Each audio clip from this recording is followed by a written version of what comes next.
Welcome, Amanda. Thank Excited you. to have you here. So the first question, again, we're recording this for the podcast audio as well. So if I can get you to give your name, position, and function where you are. Sure. My name is Amanda Stratton. I am currently the NDP candidate in Elgin, Middlesex, London, but more long-term, the managing partner at Hacker Studios. Great. So tell us a little bit about, most people are familiar with NDP, but maybe not Hacker Studios. So what does Hacker Studios do in London? So Hacker Studios is a shared office space. We were, I think, the first open concept co-working space that opened in London, and we are working to build community. So to be more than a space, but to build community around startups and entrepreneurs, freelancers, whoever is wanting to grow things in London. What does it mean to grow a community in that sense? Well, that's interesting because that's something we've actually been thinking about a lot lately. We went through kind of a journey, I think maybe not unlike the one that you've written about at rTraction, like very different paths, very different pieces, but sort of the same conclusion that we started out doing this as a community building effort and that we kind of got off that path and we weren't really moving toward that mountain anymore. So we've been doing a lot of talking lately about how do we get back, because what we've been hearing from a lot of people, from members and other people, is sort of people saying, remember when we used to do this and this 5 years ago? Like, what happened to that? Yeah. And in a lot of cases, it's just these things sort of like they kind of atrophied, right? Like people, whoever was running them, decided they didn't want to run them anymore, things like that. So we've been talking a lot about how do we support rebuilding community, and a real community around young businesses, people with business ideas, startups in the more sort of traditional sense, but building real community, because I think when we talk with people who leave London to run businesses, that's the thing that they leave for. It's just the sense of how other people care whether they're successful and are invested in their success, how they feel welcome. They feel like there's people for them to talk to. There's somewhere they can go that they run into people they know. That's the thing that people are leaving for. So you have obviously some programming around that in a physical space off Dundas. Yes. Yeah, we're moving into a new space. Right now, actually, the Dundas Place construction crew is using it as an interim office until they get their permanent office, or semi-permanent, I guess, for the next 2 years.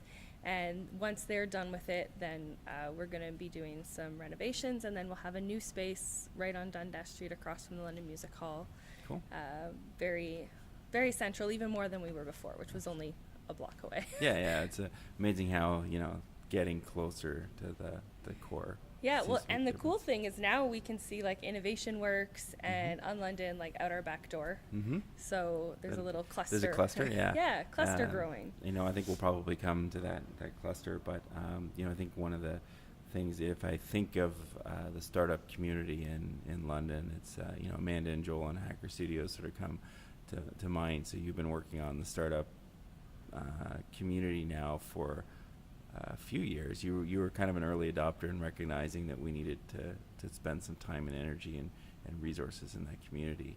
So it's been, how many years have you been? Me personally, I've only lived in London for about 5 years, a little over, I guess it's almost 6 years now, maybe, I don't remember, something like that. But we started Hacker Studios 5 years ago. Joel, my partner, has been working with startups in London and on building that community going back much further, 10, 15 years. So for me, it's been a newer thing, and I worked on a national level on building startup communities with people across the country, so I was able to bring a lot of what we saw elsewhere to London and try to do that, and that's kind of what we want to get back to, is looking at like what's working for people at other places where they really have these thriving communities, and how do we not necessarily just duplicate that, slot in London names and duplicate that, but how do we create community here that works as well as some of those other communities do? Great. So I think you kind of answered the second question, which was how do you describe your job to somebody who doesn't work in the industry? So I'm going to skip that one because I think you just answered it. But unless you have something that you want to add. I get to kind of just make my job up every day. So that's the entrepreneurial dream, isn't it? Yeah. So I guess the next question is, you mentioned you've been in London for 5 years. Why are you here? And what keeps you here? In some ways, I have what I think is a pretty typical story, because I ask people that all the time.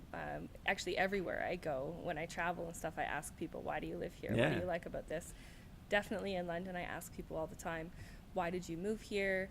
Or I know some people, like my husband, has lived here his whole life. Like, what's keeping you here? And I think I have a pretty typical story in some ways, which it has to do with, you know, shared custody and job opportunities and school districts.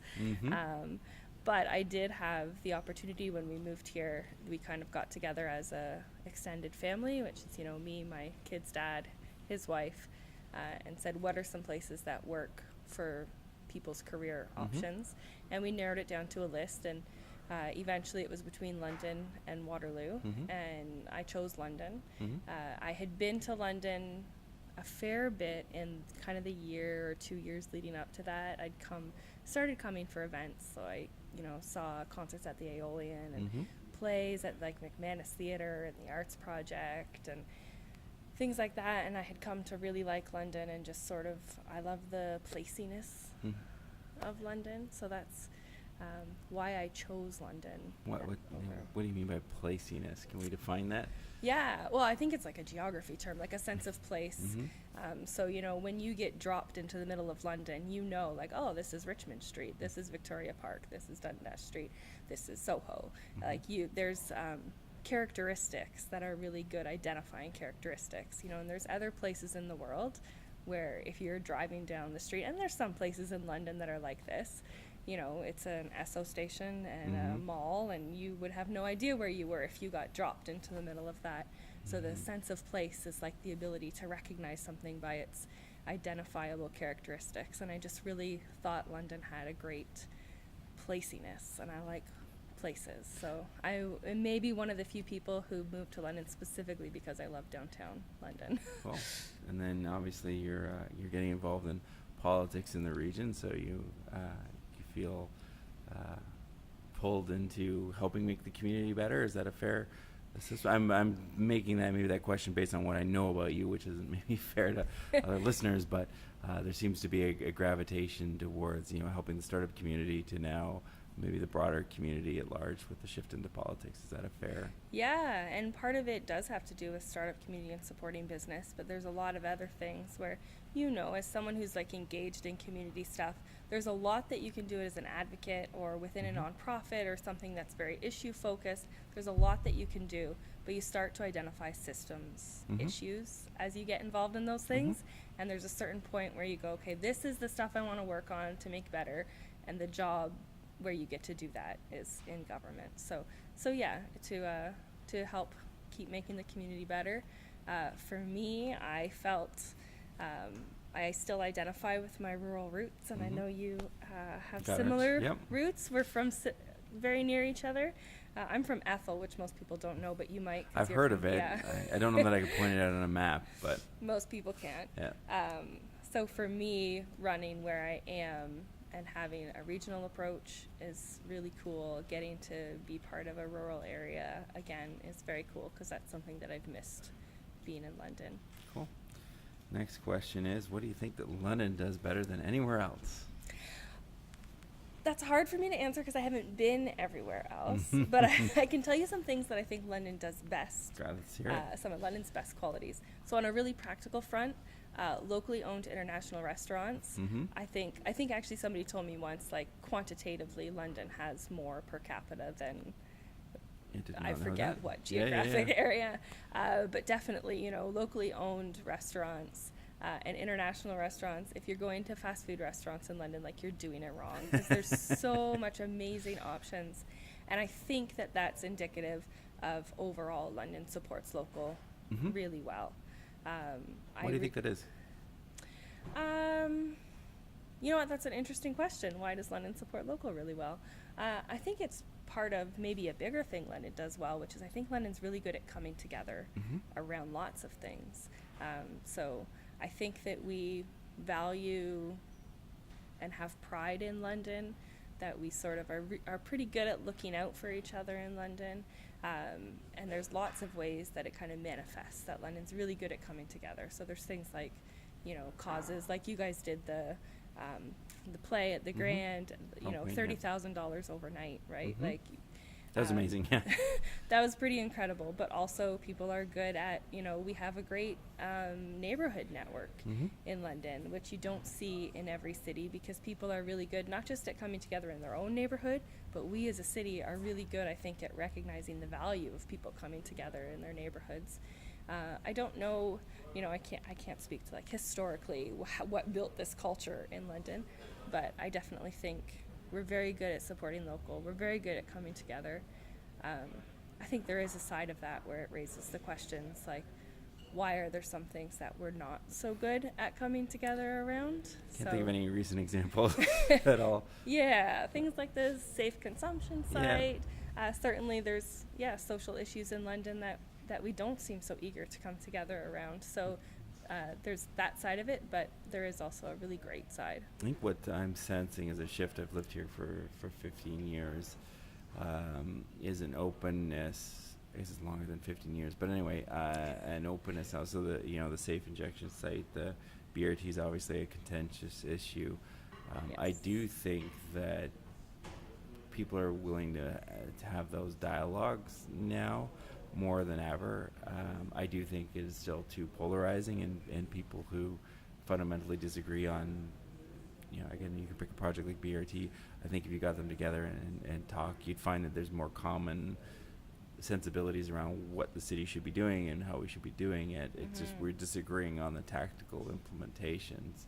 Same with the safe, injection site. I'm 100% confident that everyone wants to see the folks that use those systems to get the help that they need. There's just a difference of, putting the pin on the map where that should be. So how do we have that dialogue as a city? And I think there's an openness, or at least an acknowledgement that having those conversations is important to drive issues forward, that I think, again, 15, 20 years ago, the issue wouldn't even be raised, or one side being the dominant, probably in London's case, the business community side would automatically win. So if there's some strong proponents, business leaders that didn't want BRT to happen, for example, then it just wouldn't happen. Whereas I think now there's a balance of voices coming to. Would you agree with that, or I don't have the historical years, perspective necessarily, but I do think that there's, even in the time that I've been here, definitely I see more people stepping up for some of the other interests besides the business interests, I guess. Although I don't know if it's always business, but like when I first came here and I decided that I was going to use transit, I was kind of floored that nobody uses transit really, and not nobody, a lot of people use transit. But when I was talking with people and I would go out to community events and Pints on Politics and things like that, none of those people were using transit. They weren't really talking about transit. They didn't really seem to care whether we had good transit. It was very much a poverty issue. So that, you mentioned BRT, that has changed completely. Now there's business leaders on side with BRT and better transit. And the other thing that I think that we have got better at more recently is I noticed that more often, even when people really disagree with each other, even if it does come down to fundamental values differences, they're able to still be respectful. And I think maybe that's part of actually a global shift where we're realizing the people on the other side of the keyboard are real people too. Yeah. Or Russian bots. Yeah, some of them are Russian bots, so it's tough. But the ones that in the community, I've always found social media for me is a double-edged sword, because there's some people that I've seen take positions online and been very frustrated by, or felt angsty. I don't know if that's a proper verb congregation, but where then I meet them in person, and they're amazingly warm, human beings, and I have a great connection with them that allows me to actually filter through their online comments through a slightly different lens. I may still disagree with what they're saying, but I know that the expression through the digital media is through a common connection that we believe that London should be a better place. We just disagree whether that should be road widenings for cars or dedicated lanes for buses, but we both want the city to thrive and do well. So the more that we can have that common understanding, I think it allows us to have better conversations and more productive ones. Yeah, and I think for me too, the more that I've said things online and then realized, oh, that came out wrong. I didn't mean it that way. That's not the tone it was in my Yeah. head. The more that I have become understanding that other people probably do the same thing. Yeah. That not everybody's this expert communicator who's carefully crafting everything. And I find sometimes the more that you carefully craft things, the more that people, okay, what is that? That was really well worded, Bilson. You normally make grammar mistakes. What do you really think on this issue? It's like, no, that's just, I had my wife proofread the tweet before I sent it. That's all. But yeah, I think the authentic voice that we assume somebody is engaging with in social media sometimes is completely off. And that's why I'm experimenting with the Facebook Live format, the video format, obviously, with what Webisodes is doing in the podcast format as well for this type of engagement, because I think even if somebody disagrees with some of your positions, even getting to understand who you are and what motivates you as a human hopefully opens you up to be able to have that dialogue. Yeah, I agree. Cool. I'm glad we agree. We don't have to actually disagree, which would be very meta at that point. What does innovation mean to you? Well, so there's a really super technical definition of innovation. Let's hear it. If you don't know off the top of your head. When you actually work in innovation, when you do things that support innovation, the super technical definition, right, is like an innovation is something, an idea, a process, object that is new or perceived to be new by a unit of adoption, a human being. And it's a super jargony definition, but I actually like the definition because the focus of it is on the unit of adoption, the human being. Creating something, in your basement in a vacuum is an innovation. Innovation only exists when you bring that somewhere, when it impacts somebody. So it's just a very outcome-focused definition of innovation. And Can you give me the unit that you equivocate to a human? Sorry, give me that again. You said it's a human, but a unit of, it's bringing something new to a unit of adoption, which generally is, a person, but could be a business. I'm just curious, if I put my super nerd hat on and we start talking about AIs and robots, is that a potential?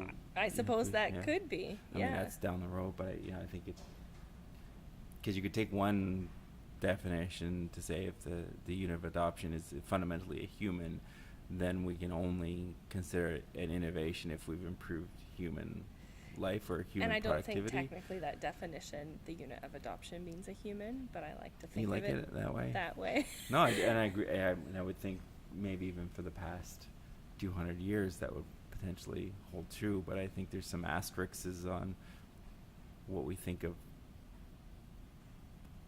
a productive member of our workforce being when you get into AI. I know that's super nerdy. I don't want to spend a lot of time on that, but I was curious around that. I like that definition. I have so many that I want to talk about. I just need more time.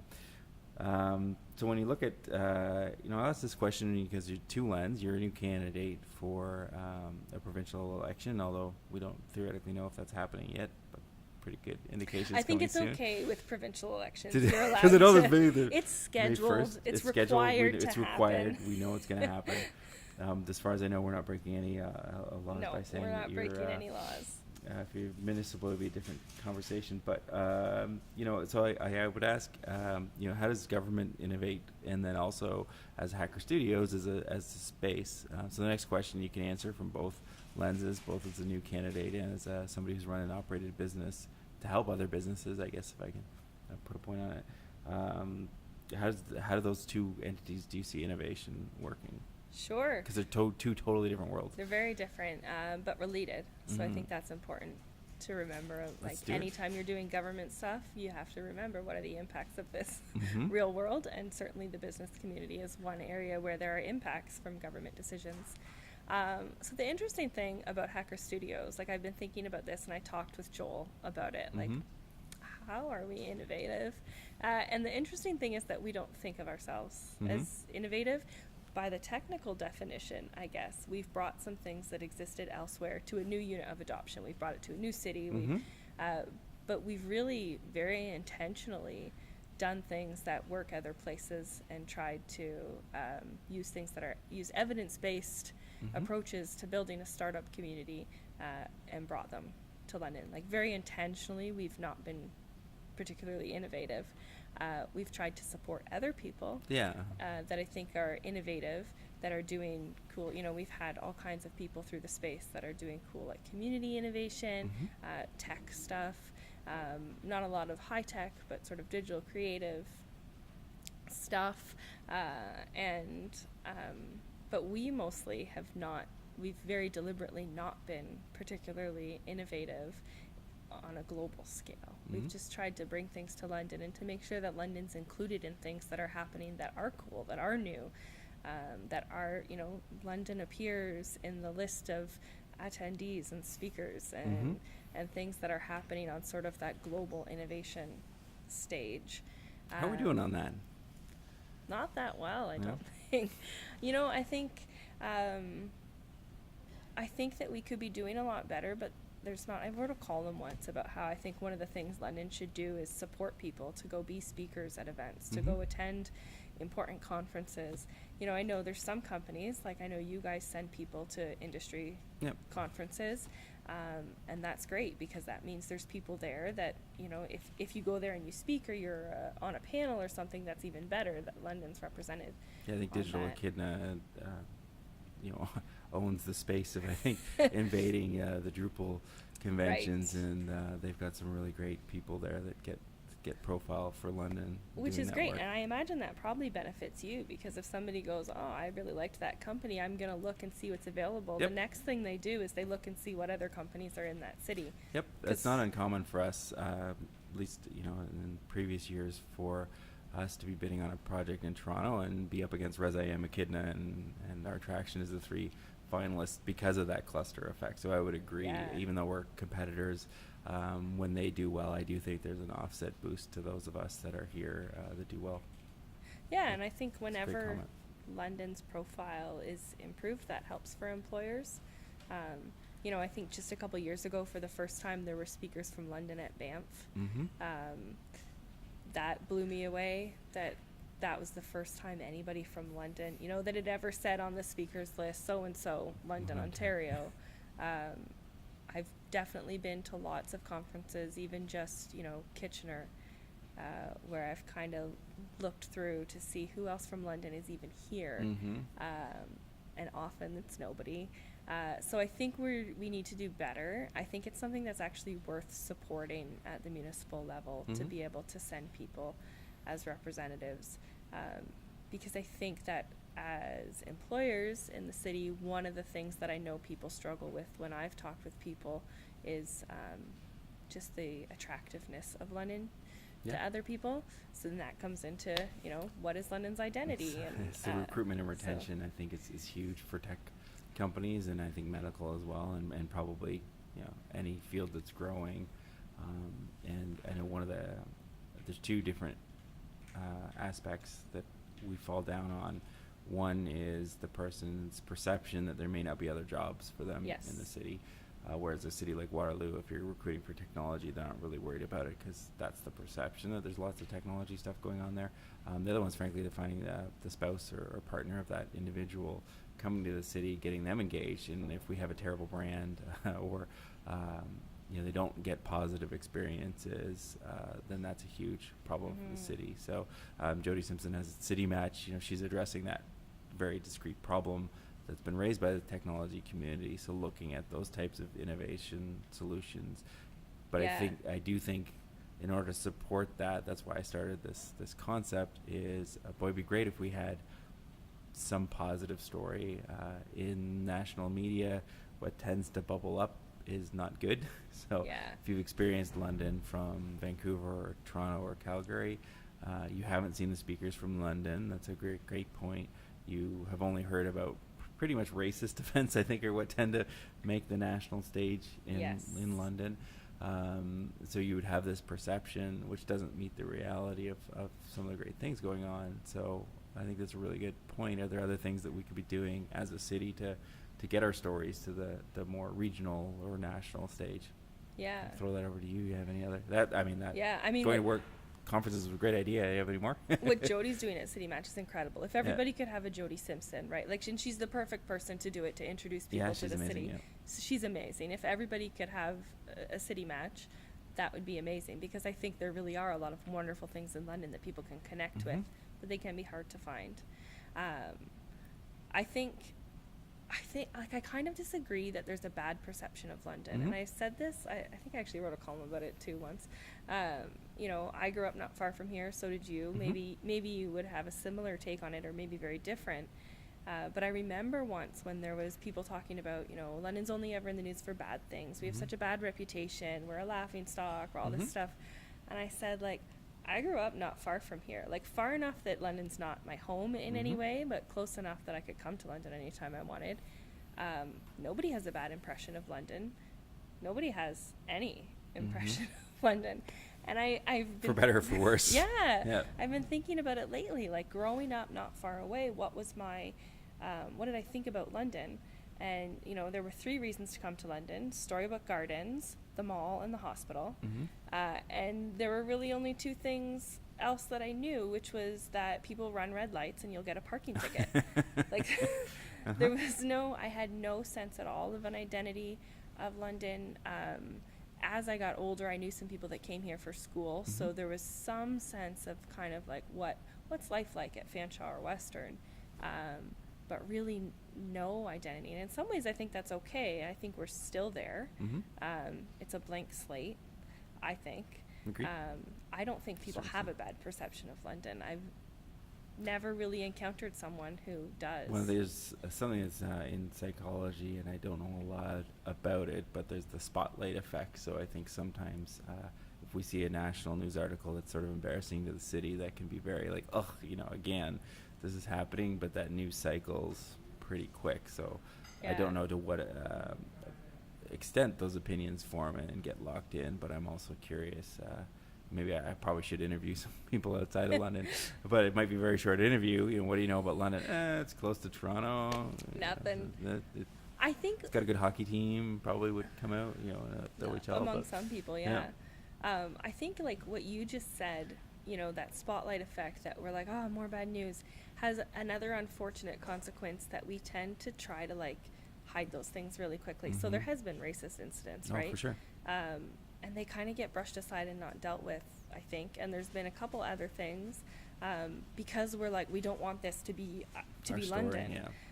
So I think, you know, doing something like this where you're trying to figure out like, what is our story? I think that's what I'm trying to do. Yeah. What is our story? Who are we? Is great, because once we embrace like the awesome part of our identity, I think we also can embrace the things that we're like, these are the things I love about myself. These are the things I want to change, right? You do that on a personal level. We can do that on a citywide level. Yeah, agreed. And not be so scared of the things we want to change. Yeah, if you have the positive stories that are out there, I do agree with you that I think the negative ones become less threatening. But in absence of the positive, those negative ones seem really detrimental. And I think it's the same like on an individual level, right? Like if you don't have confidence about anything, then the tiny little bad things make you feel like, oh, I'm just like a worthless person.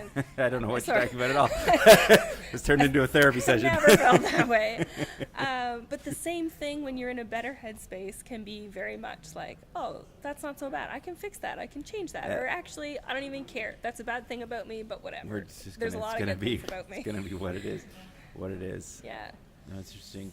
Good, really good point there. You know, one of the questions is, you know, does London have an identity problem? I think you sort of answered that with maybe, right? Yeah, I think our identity problem is that it's like that we think we have an identity problem. Right. You know, I think we're trying to. Is there self-esteem built? I think so. Collective I think self-esteem. London is like this very insular, very insecure city. Can a city be insecure collectively? Because I know there's some pretty big personalities and things like that. But I mean, I would agree with you. I'm just challenging on. Is that even a construct that a city can have a? I suppose it's a trend I've noticed among people. Is there's a real sense of inferiority, I guess, that I don't think is warranted. You know, I think London's pretty awesome. A lot of the people in London are really awesome, and the people are what make London. So, you know, if you're not awful and I'm not awful, London's not awful. I do think we try really hard to invent an identity and ignore some of the things that actually are really awesome about London. We're not like embracing who we really are. So what are some of the examples? Can you rhyme off some things that are awesome in the city or awesome innovations? One of the examples I use, the guy who plays the steel drums at DNR. Like I said to somebody one day, until we embrace that guy is part of what makes London awesome, we will never figure out what London is. That guy, who I wish I knew his name. Oh, I knew it at one point. He's part of what makes London awesome. Yep. And there is, there's a placiness, there's a feel of London that exists already. It's like a brand, right? Yeah. Like, you have a brand. Your company has a brand. You can either have it intentionally or it can just happen to you. Yeah. But there's a way people perceive you. And definitely there's a feeling in London. And because we're not embracing what really is there, I think that we are missing out. Like, I think that's our identity problem, is that we're not embracing everything the stuff that we kind of, like, I love that guy. Yeah. And I think a lot of people do. Well, what's interesting is, really like the band Soundgarden, and then they have the song Spoon Man, which is about a guy who, I think it was at Pike Place Market, would play the spoons, and they made a song about him and took him on tour and things like that. But he was there, through that song, that was part of their identity of the Spoon Man. So that's an interesting kind of, you have a mega alternative rock band in the 90s taking that point and saying what's really cool about our place and our music revolution is not necessarily just Nirvana, it's not Soundgarden, it's not Pearl Jam, but actually it's the guy at Pike Place Market playing spoons that makes our identity hum. So I think, like, locally, Roy McDonald is a good example of someone that was really embraced as, like, here's this quirky thing that's part of our identity. You know, you expect to see Roy when you're out. And there's other things, festivals, I think, get underplayed here when actually they're like one of the very coolest things about London. And I think people kind of go, we don't really want to be like the festival. Well, the festival city's taken. But, we don't want that to be our thing. But why not? Yeah, is Sunfest a good example of innovation in our city then, looking through that lens? I think so. I mean, I don't know logistics of it. But I think it's a very cool thing that a lot of people attend, that a lot of people come from outside of the city to attend. Yeah, I think even just using our downtown park that way so much, you don't see that a lot. I don't know of a lot of other cities that have that kind of space that they use that way, and we're expanding on that with Dundas Place. We're going to have more space that we want to use that way. I guess maybe Dundas Place is a more current example of something innovative that's happening in the city. That is a collaboration, I assume, between businesses and the community and municipal government and infrastructure dollars and all those things that people love to talk about. But it's creating a space where innovation can happen in our downtown core. Yeah, like community innovation, right? Like, I think there's going to be some very cool things that happen in that space. I agree. If we empower people to use it. I'm excited about that one. That's one of I remember actually at Emerging Leaders 10 years ago, I want to say, that was an idea that kind of came out and was in the public consciousness of an opportunity. So it took 10 years to kind of, for the community to bring that through, but it's an amazing thing. So we kind of talk about, is it something we should be concerned about that the City of London doesn't have a firm identity, or is an open identity for anyone to define? But maybe I'll ask it as a more prescient point, is that something that would concern you as owning a business as a Londoner, being part of the community and helping to build London, and now branching out on the political spectrum? Is it a concern that our identity is up for anyone to define? I don't think it being up for anyone to define is a bad thing, because I don't think you can, I think in a city of this size, I don't think you can have it any other way. And some aspects of our identity, I think, can be not controlled but promoted and shared by different agencies, and it'll be different aspects of that. So the Economic Development Corporation, I think Kapil was here this morning. Yeah, he was, They're going to be promoting different aspects of our identity because they have different markets of people that they're trying to draw into London. and they're going to be promoting things that are not going to be of interest to the young family where both the parents are working in manufacturing, and they're looking for somewhere that their kids can get involved in sports on a more serious level, right? Like, they're not interested in what the LEDC is promoting. And the people that are marketing to those families aren't, they're talking about stuff that maybe isn't of interest to other groups. So I don't think there's a way to go, here's our identity, everybody get behind this. I think there's things you can do. You can create, branding in a look at it as more brand traditional stories versus, some people think of branding as, the logo or a slogan. I see branding as being more nuanced, and Adam was actually here this morning. He's got a really great definition, and it's more even about the brand promise. So if we say that London's a great place to start a business, is it? Is it? If we say that London's a great place to raise a family, is it? Is it a great place to go to school, is it? And to what extent can we say that London is this thing, but then making sure that we have the alignment along the way to make sure that it happens. So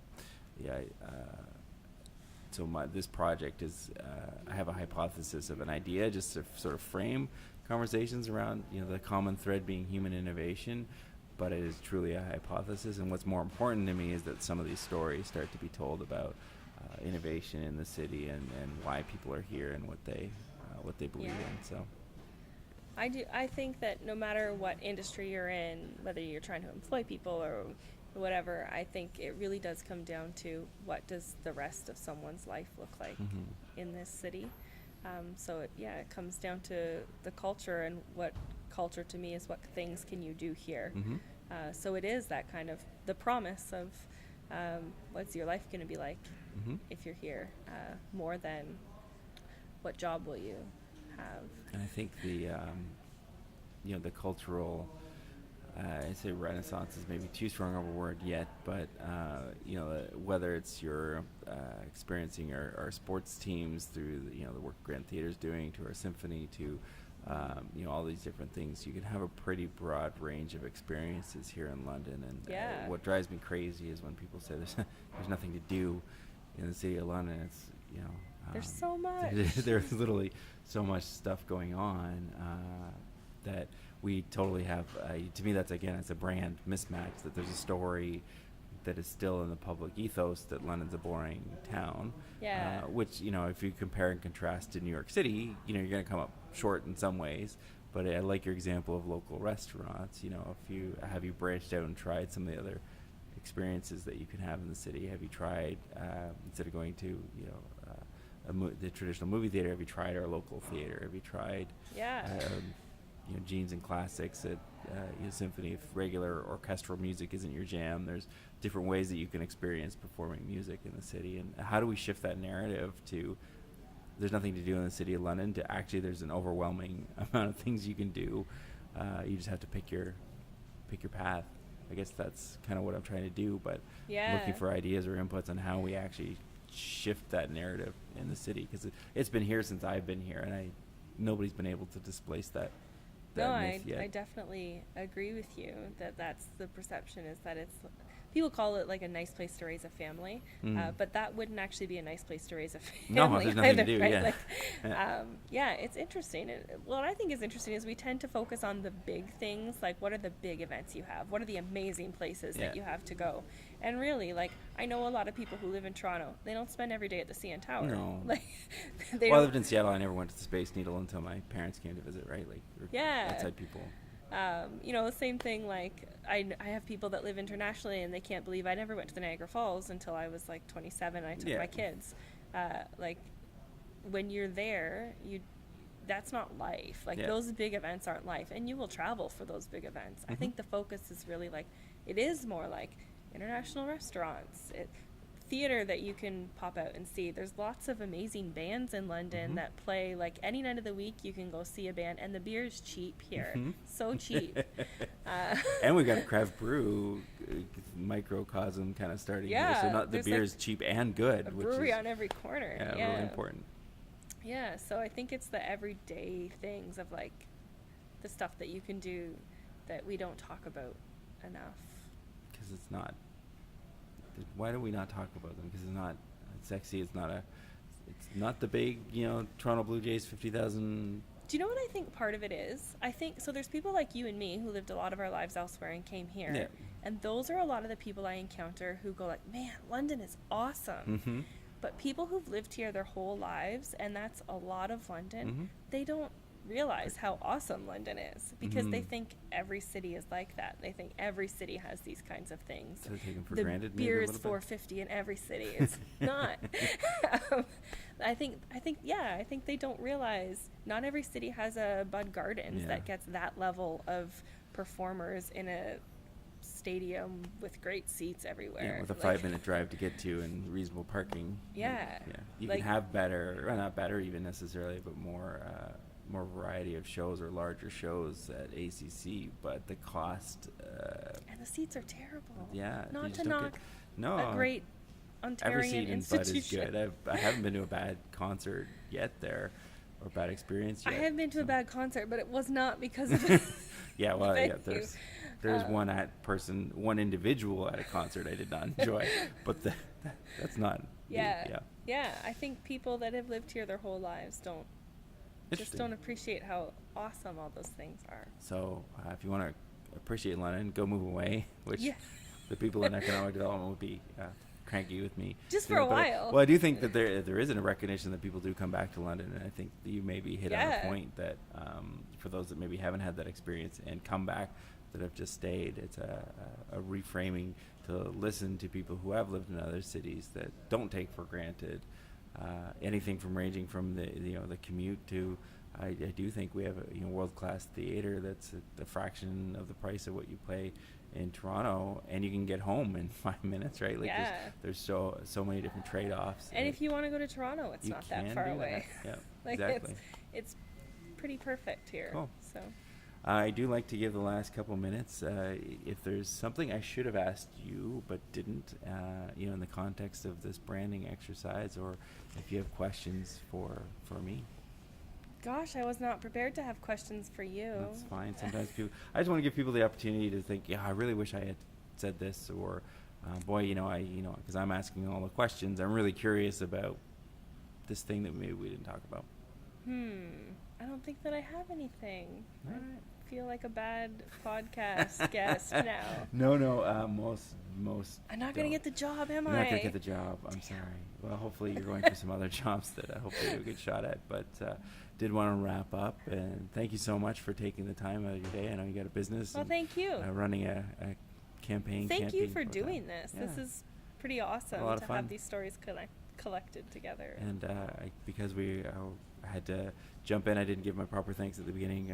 Libro, Fanshawe, and some other great organizations have helped contribute both with resources and funding to get this going. So I really do think there's a community engagement around this that's really exciting. So Awesome. hopefully we can collect these stories and get them out in the community, and people can start to hear the civic pride that people have like yourself. And so far I have yet to meet anyone that has not You haven't had anybody come on. totally trash talking me. We'll see. Anything can happen, but there's definitely recognitions of there's work that we need to do in our city, and I think any city, any organization, any individual, as you pointed out, has that It's ongoing. that ongoing There's journey. always going to be work. I love what you said about in closing that as soon as we realize where our strengths are and what we're good at, it allows us to more properly address the things that we're either not good at. It puts a finer point on it, or draws a circle around it and says, like, this is a fact. We can't do anything about this. We're going to stop worrying about it.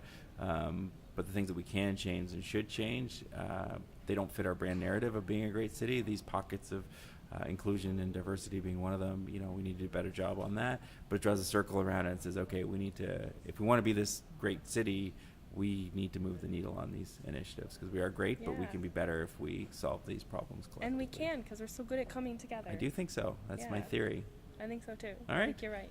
Well, awesome. Well, with that, we'll sign off on the live stream. But thanks so much for coming. It was Thank a joy, you. and talk to you soon. Awesome. Thank you.